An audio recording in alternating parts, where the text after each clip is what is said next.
So, Greg awakened to a deeper awareness of life during a climbing fall 20 years ago, a freedom from suffering that exists within all. His life changed that day. Several years of traveling alone was followed by 15 years of meditation, mindfulness, and shamanic practice. He now helps others to let go of their fears and struggles and open to the loving, joyful, peaceful reality that resides within each of us. Greg, welcome to the show today. Glad to have you on. Disclaimer: any of the guidance offered by the podcast host, myself, or the podcast guests is our own guidance. We are not liable for any of the actions the podcast listener decides to do. Thank you, Johnny. Well, it's such an interesting story. I'm already gathering already, but I'd love to know a little bit more in detail about how your life changed from that fall, when that fall happened. What kind of shifted over that time?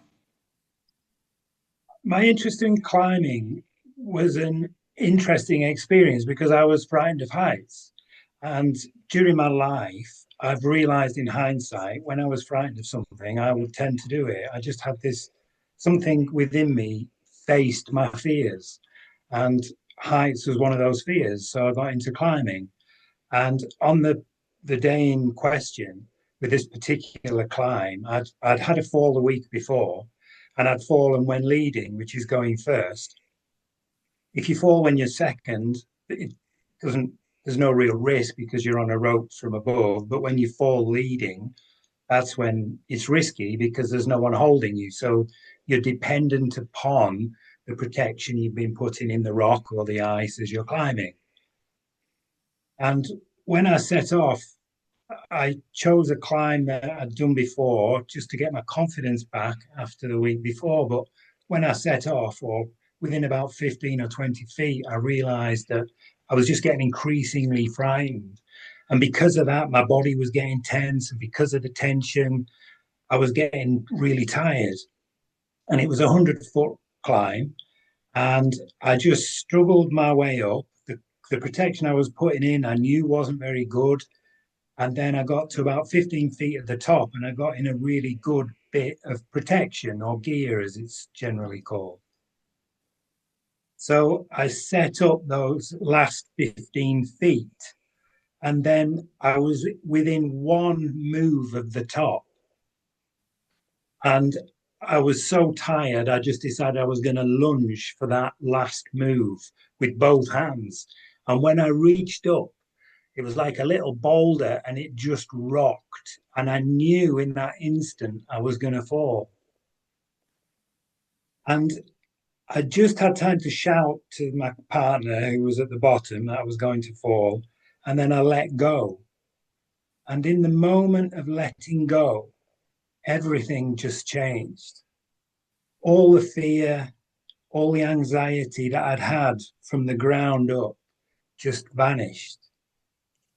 My whole perception in a visual sense completely transformed. It was as though everything just slowed down. I could see all the detail of the rock as I was falling down, the tiniest little details.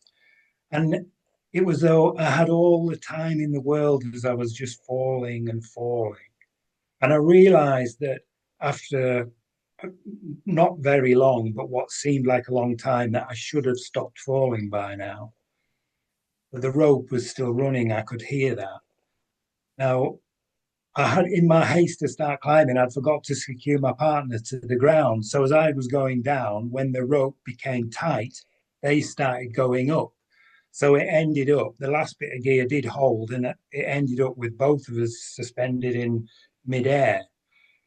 And then eventually I got down, and then the adrenaline just kicked in, and there was like a mania.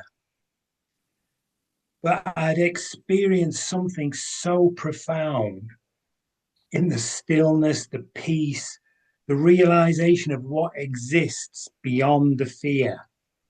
Now, I'd climbed before and I'd experienced a stillness having faced the fear, but not in such a profound and total way.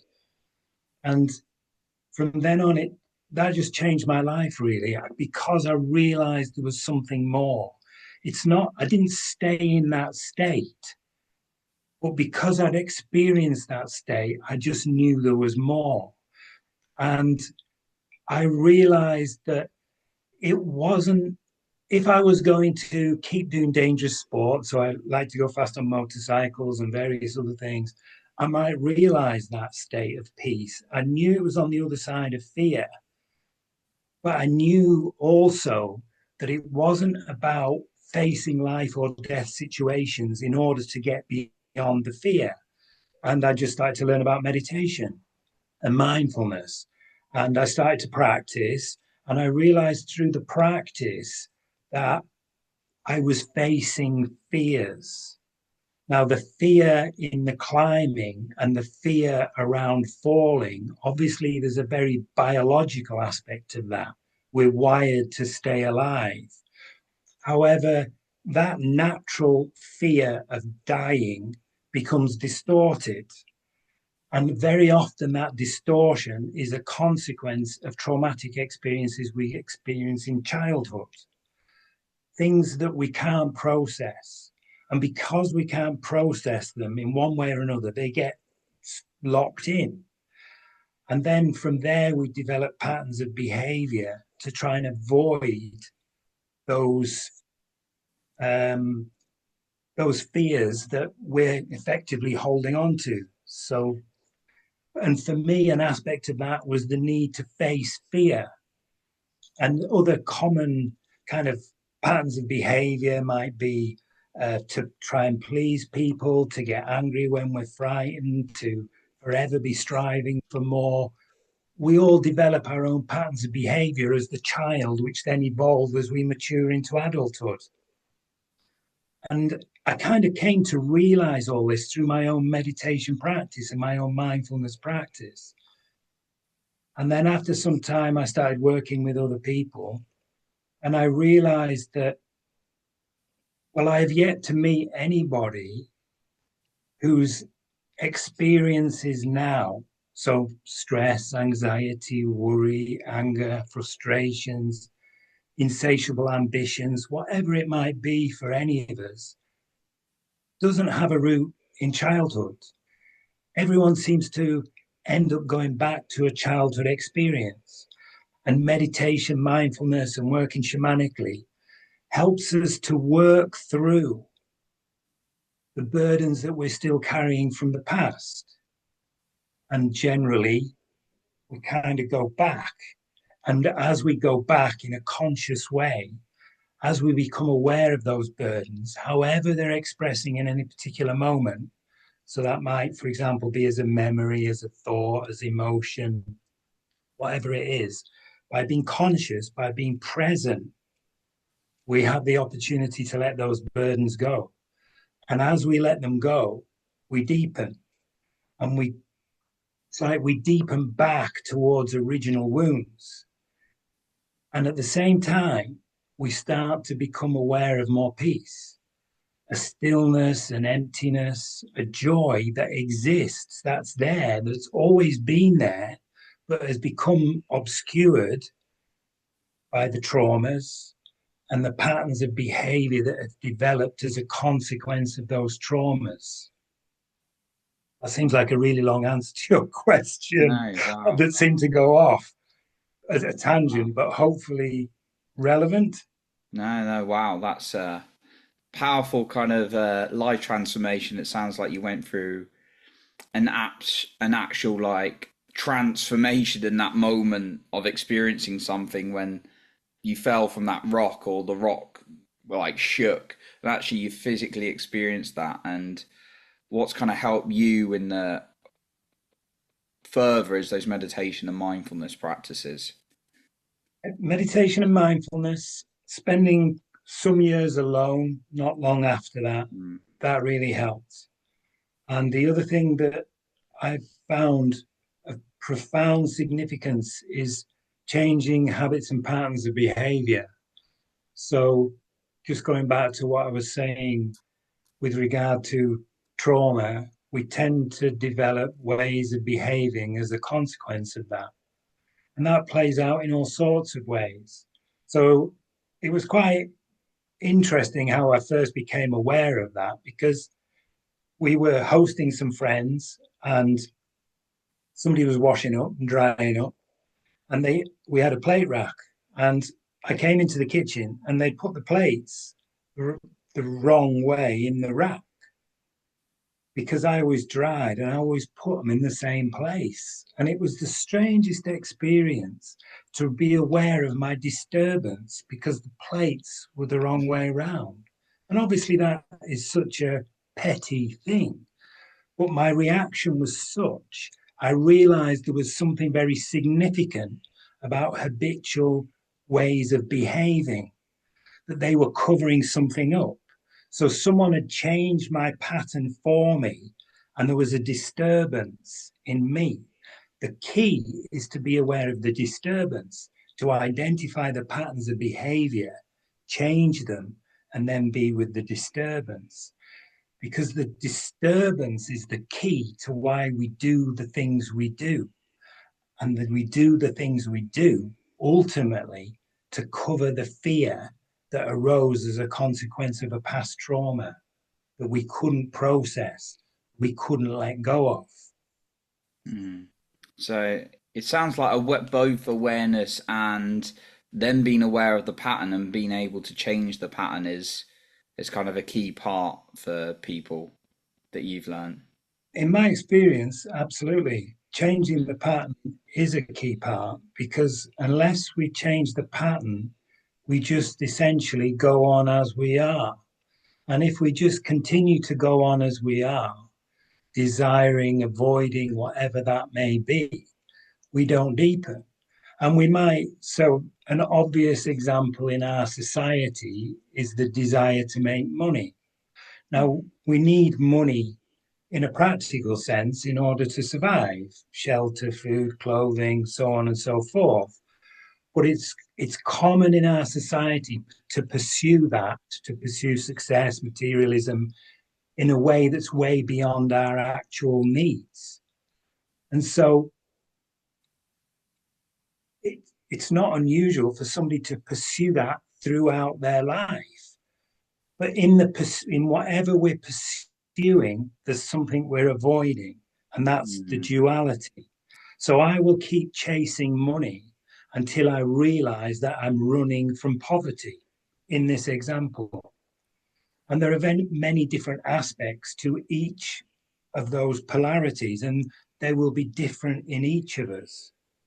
But until I realize what I'm running from, I'm just going to blindly pursue a desire of something I seek without knowing that I'm actually running from something. So, Mm. in my personal case, I ran to nature.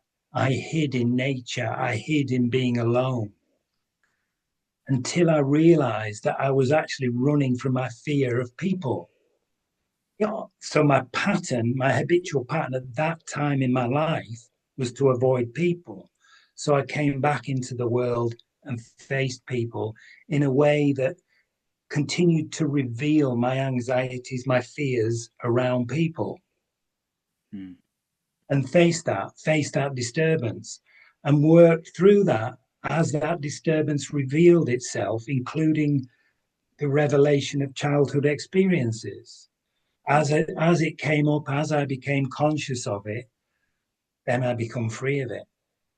It's a burden that we continue to carry as long as it remains unconscious. Mm. And by blindly pursuing whatever it is we pursue, or avoiding whatever it is we avoid, those unconscious influences, in my experience, will continue to drive our life, our experience of life, and of how we see ourselves.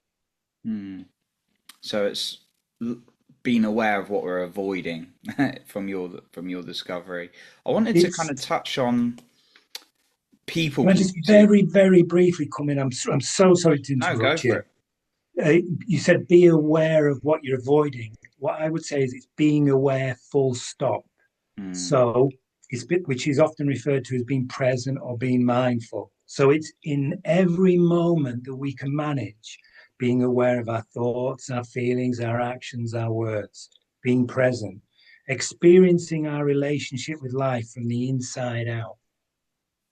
Mm. So it's that, whether we're avoiding, whether we're seeking, whether we're neutral, it's about being aware. Being aware, yeah, in general. No, that's a good it's good use of yeah, perspective on that. And I know we're so busy, some of us, in this day and age, we're just like going. So it's finding that time, like you've done over the years, to be aware of what's going on. So we are busy, and in my view, an aspect of that busyness is we're running from Mm, ourselves. There's something else. There's aspects within ourselves that we're avoiding. And I hear what you're saying about finding the time, and I was able to find the time. But we can all find the time because we mm, can be present in every moment, whether we're busy or whether we're relaxed, doing nothing. We don't have to find anything. It's just about present. Notice that we're noticing is one way that it's often put. And something that can really help is just to slow down a little bit, just take the edge off the pace. And just by changing that pattern, we start to become aware of the energy within us that is causing all this rushing. mm, mm. I like that little tip, sort of slowing down in each moment, and we can become present in any moment. Absolutely. Mm, And by being present, it gives us the opportunity to what exists beyond being present. So, being present is aware of our thoughts, emotions, and so on. By being aware of those, that allows an opening to realize what I realized in the climbing fall. For the first time, I realized in the climbing fall.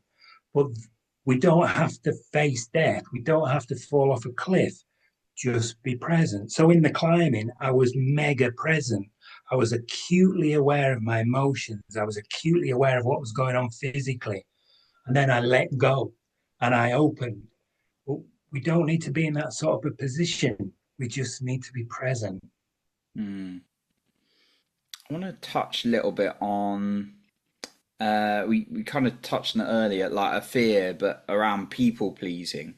Because I know a lot of people struggle with that, and it's for you, from your work or what you've discovered, is that kind of the fear or kind of that behavior around avoiding something as well?